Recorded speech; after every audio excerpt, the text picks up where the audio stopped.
yes to equality and no to similarity. We said that Islam has a special philosophy concerning the relations and rights of men and women within the family which differs from that which was current 14 centuries ago and does not conform either with what is accepted in the world of today. We have already explained that according to the Islamic view it is never a matter of dispute as to whether a man and woman are equal as human beings or not, and as to whether their family rights should or should not be equal in value with each other. According to Islam, a woman and a man are both human beings, and both are apportioned equal rights.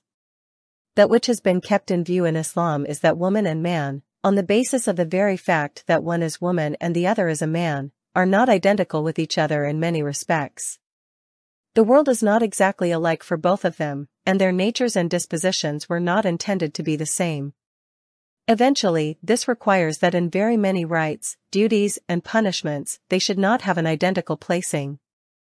In the Western world, they are now attempting to create uniformity and identicalness in laws, regulations, rights, and functions between women and men, while ignoring the innate and natural differences. It is here that the difference between the outlook of Islam and that of Western systems is to be found. Thus the dispute between, on the one hand, those sections of the people who support Islamic rights and, on the other hand, those who support Western systems is about the identicalness and exact similarity of rights of women and men and not about equality of rights. Equality of rights is a counterfeit label which the followers of the West have stuck on as a souvenir of the West. In my writings, conferences, and lectures, I always avoid the use of this counterfeit label, and the use of this phrase, which comes to mean nothing but uniformity and identicalness of rights for women and men, in place of genuine equality of rights. I am not saying that nowhere in the world did or does the claim for equality of rights for women and men have any meaning. Nor am I saying that every past and present law in the world concerning the rights of men and women was passed on the basis of equality of worth and estimation, and that it is just identicalness, which was eliminated. No, I have no such claim. Europe, before the 20th century, is the best evidence. In Europe before the 20th century, woman legally as well as practically lacked all human rights. Neither did she have rights equal to those of man nor the same as his. In the sudden development of the movement which sprang up in less than 1 century in the name of woman, and for woman, she acquired rights almost the same as those of man. However, considering her natural build and her physical and spiritual needs, she never acquired rights equal to those of man. For if woman wishes to acquire rights equal to the rights of man and happiness equal to the happiness of man, the only way to get that end is for her to forget about an identicalness of rights with man and have faith in rights suitable for herself. Only in this way can unity and real sincerity between man and woman be achieved. And only then will woman obtain happiness equal to or better than man's. Point 1. Man then, out of sincerity, and without any derogatory thoughts, will be ready to concede to her equal and at times better rights than their own. Similarly, I am not at all claiming that the rights that have in practice been the lot of women in our seemingly Islamic society are equal in value to the rights that men have had. I have many times said that it is essential to hold a thorough inquiry into the plight of women, and that many rights that have been given to women by Islam and have in practice been ignored should be restored to them, but not that we should blindly follow and imitate the ways of the West, which have brought thousands of misfortunes for them, and give a pretty name to an erroneous principle and thus encumber women who already have misfortunes of the Eastern type with misfortunes of the Western type as well. Our point of view is that dissimilarity in the rights of man and woman should be observed to whatever extent nature has differently molded and created them. This is in better accord with justice and with natural rights, and will both secure goodwill in the family and also result in the better development of society. It must be completely understood that we claim that justice and the natural and human rights of man and woman call for dissimilarity in certain rights. Thus, our discussion has a completely philosophical orientation. It is linked to the philosophy of rights and linked with a principle which is called the principle of justice, which is one of the vital pillars of Islamic theology and jurisprudence. The principle of justice is the same fundamental principle which brought into existence the rule of the harmony of reason and religious law in Islam. It means that according to Islamic jurisprudence, or at least Shura jurisprudence, If it can be established that justice demands that a particular precept should be such and not something else, then if it is something else it will be an iniquity and against justice. Thus we are obliged to say that the ruling of religious law is what reason and justice tell us it should be. For Islamic religious law, according to the fundamental principle which it has itself taught, can never leave the axis of justice and intrinsic, natural rights. By expounding and elucidating the underlying meaning of justice, Islamic scholars have laid upon it the foundation of the philosophy of rights. As a result of the occurrence of regrettable historical events, they could not continue the work they had started. At any rate, preoccupation with the idea of human rights and the principle of justice as being something essential, in accordance with the order of things and beyond conventional law, was first of all propounded and put forward by the Muslims. They laid the foundation of the rights that are both natural and also required by intellectual considerations. However, it turned out that Islamic scholars could not carry on that work and, after a gap of about 8 centuries, European thinkers and philosophers continued it, and took upon themselves the credit for that task. On the one hand, they worked out social, political and economic philosophies, and, on the other hand, they informed individuals, societies and nations, and explained to them the value of life and their rights as human beings. They started movements, instigated revolutions, and changed the face of the world. In my opinion, besides historical reasons, psychological and geographical reasons also played their part in creating this situation whereby the Islamic East did not follow up these rights which are intellectually indispensable and whose foundations they had laid. This is one of the differences in mentality between the East and the West, that the East has a tendency towards ethical thinking, while the West is inclined towards the idea of rights. The East is under the spell of morality, and the West is in love with rights. The Easterner, by virtue of his Eastern nature, conceives of his humanity as consisting of behaving with kindness and toleration, in being friendly towards his fellow men and in conducting himself with generosity towards them. On the other hand, a Westerner takes pride in the realization of his rights, and in safeguarding them, and will not allow anybody to intrude upon the sacred territory of his rights. Humanity needs ethics as well as rights. It is linked to rights as well as to morals, and neither of the two, rights or morals, is in itself the criterion of humanity. The sacred religion of Islam has the great privilege of having approved both rights and ethics. In Islam, as was mentioned before, sincerity and right action in the moral sense is considered a virtue, and knowledge of rights and defending them is also considered a virtue and to be human. This matter has details which cannot be gone into here. However, the particular mentality of the East set to work. In spite of the fact that in the beginning the concept of rights and the insistence on morality had both been acquired from Islam, the East gradually let go of rights and focused its attention on morals. Our point is that the problem with which are at present confronted is a problem of rights, a philosophical and intellectual problem, a problem based upon arguments and reasoning.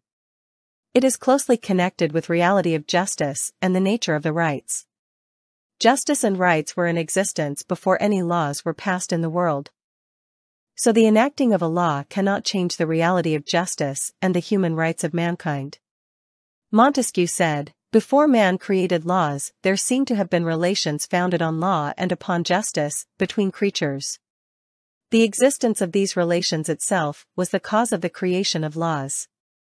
If we say that apart from the actual first laws, consisting of orders and prohibitions, nothing else just or unjust exists, it is as if we say that before man drew a circle, the radii of that circle were not all equal. Herbert Spencer too said, "Justice is associated not with the sentiments, but with something else, which is the natural rights of individuals." For justice to have external reality, it is necessary to have regard for rights and innate differences. The European philosophers who upheld, and still do hold this view, are in large number. The manifestos and proclamations that were drawn up, and the material that was incorporated under the heading of human rights has as its source this very theory of natural rights. In other words, it was the theory of natural and innate rights which reappeared in the form of the proclamation of human rights. Once again, what Montesquieu, Spencer and others have said concerning justice is, as we know, The very same thing that theologians have said concerning the inborn intellectual capacity to determine right and wrong and the real meanings of justice. Amongst Islamic scholars, there were some individuals who refused to accept the idea of instinctive rights and considered justice as something conventional. Amongst Europeans, also such a belief existed. The Englishman Hobbes refused to accept justice as having real existence. 1. The Declaration of Human Rights is philosophy and not law.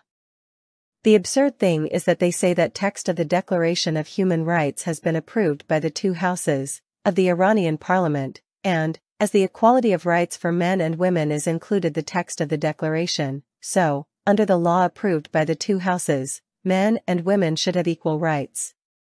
As if the text of the Declaration of Human Rights is something which is within the competence of the two houses to approve of or reject. The contents of the Declaration of Human Rights are not the kind of thing which can be put up for the legislative assemblies of countries to approve of or reject. The Declaration of Human Rights deals with the innate, undeniable, and unrelinquishable rights of mankind. It refers to rights which, as the Declaration claimed, are prerequisites of man's humanity and which the hand of the Almighty Creator established for them. In other words, the source and power which provided upon men with intellect, volition, and human dignity also bestowed upon man, as the Declaration claims. Human rights. Human beings cannot make the contents of the Declaration of Human Rights law for themselves, and neither can they cancel or depart from those rights on their own. Then what is the sense in saying that it had been approved by the two houses and the legislative power? The Declaration of Human Rights is philosophy and not law. It should be presented to the philosophers for their approbation and not for the approval of members of parliaments. The two legislative houses cannot determine philosophy and logic for people by taking a vote. If legislative work is to proceed like this, then they should take the Einstein's theory of relativity to Parliament and present it to the members to have it approved by them. The hypothesis that there is life on other planets should also be sent for their approval. The laws of nature cannot be approved or rejected just like conventional laws. It is as if we were to say that both the Houses of Parliament have passed an act stating that if we graft a pear onto an apple, the graft will be successful, but if it is grafted onto a mulberry it will not. If such a declaration is issued on behalf of a group of persons who are themselves thinkers and philosophers, the nations should entrust it to the hands of their philosophers and campaigners for rights. If in the opinion to the philosophers and thinkers of that particular community the matter can be confirmed, then it is the duty of all the members of that community to consider what they say as a truth above law. It is binding upon the legislative power also not to enact any law against what they say. As for the other nations, they are not obliged to accept any declaration until it has been established and discovered in their eyes that such rights exist in the same state and nature. Besides this, these questions are not experimental matters which require equipment, laboratories, and so forth, which Europeans have but others do not. It is not a question of breaking the atom, the secret of which, and the necessary equipment for which are with a limited number of persons. It is philosophy and logic, and for this the tools are the brain, the intellect, and the power of reasoning. Even if other nations are obliged to follow others in questions of philosophy and logic, because they do not consider themselves competent in philosophical thinking, we Iranians should not think like that. In the past, we reached a high standard of ability and showed our worth in philosophic and logical investigations. Why should we follow others in their solutions to philosophic problems? It is strange that Islamic thinkers gave so much importance to the question of justice and the essential rights of man when it arose that, without any hesitation, in accordance with the law of the harmony between reason and Islamic law, they used to say that the law of Islam was indeed this. That is to say, they did not see the necessity of ancillary corroboration by an Islamic law. Today we have been reduced to the level where we seek confirmation for these matters and approval by members of parliament. 2. Philosophy cannot be proved by questionnaires.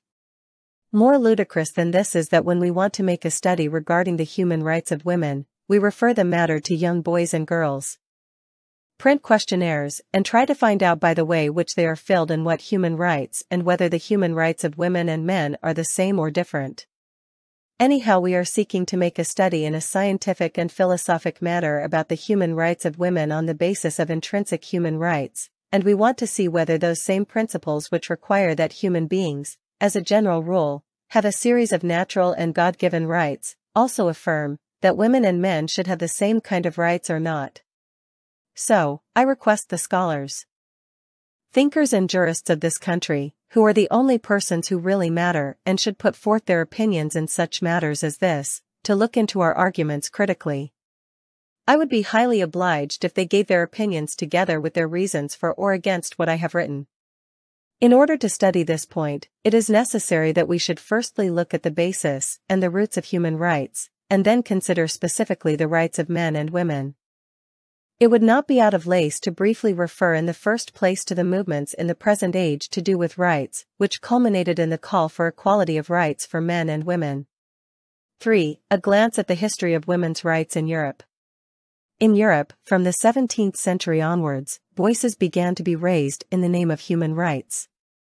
Writers and thinkers of the 17th and 18th century propagated their thoughts in respect of the natural, inherent and undeniable rights of man with wonderful perseverance.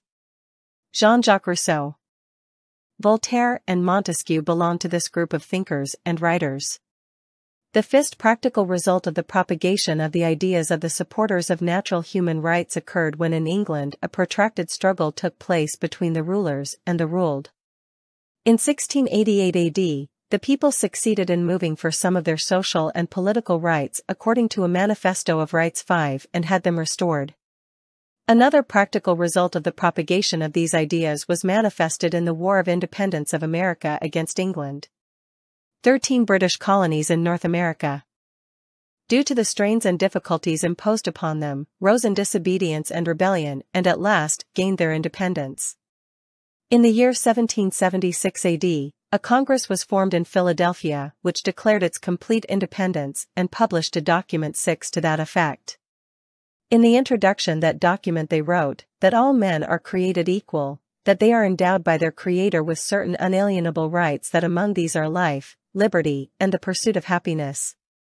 That to secure these rights, governments are instituted among men, deriving their just powers from the consent of the governed. However, that is well known in the world under the name of the Declaration of Human Rights is that document which was issued after the Great French Revolution. This Declaration 7 consists of a series of general principles which are prefixed to the French Constitution, and it is considered an inseparable part of it. This proclamation consists of an introduction and 17 clauses. The first section states that men are born, and always continue, free and equal in respect of their rights. In the 19th century, new changes and new thoughts occurred in the field of economics, sociology, and politics, which culminated in the advent of socialism and the resultant requirement of the allocation of a share of profits to the working class, and the transfer of government from the hands of the capitalists to the workers. Till the early part of the 20th century, all the controversies concerning human rights were connected entirely with the rights of the people before their governments, or with rights of the proletariat and the working class before the employers. It was in the 20th century for the first time that the question of the rights of woman before man came to the fore.